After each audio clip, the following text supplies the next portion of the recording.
You must be Ahmad. And you must be Candy. Thoughts, Miss Candy, to you? Okay. I love your place. Ah, yes. It was my grandfather's. Right. So are you going to show me to your room? I thought the study would be more appropriate. We have the most resources there. I even bought new notebooks and gel pens. Ooh. Kinky. Gel pens in the study. Wherever you're most comfortable, baby. You're a very friendly tutor, Miss Candy. It'll get even more friendly once we warm up. Lovely. Are we going to start with biochemistry?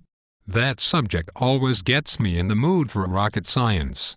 It'll get your rocket ready for some chemistry. Wow, Miss Candy, you're the best teacher I've ever had, and we haven't even started yet. I've been having such a hard time getting the hang of things, and if I want to become an astronaut, I really need to get my grades up. Once we get started, your grades will definitely be up. I just have to get a hang on your rocket. He'll be flying a Delta IV. Thought's an abnormally small rocket. Wow, you really think so? You must be used to working with secret NASA stuff if you think the Delta IV is small. I'm definitely good at keeping secrets, and I've definitely got my wings with NASA. Are you ready to get started? I was born ready. Before we begin, that will be $500 up front. $1,000 if you expect me to put my mouth in your 4-inch penis. $500. 4-inch penis.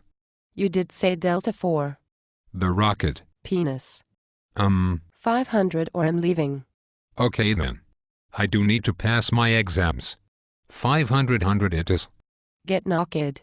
You NASAknows.com tutors really have a strange way of teaching. Ahmad. Yes.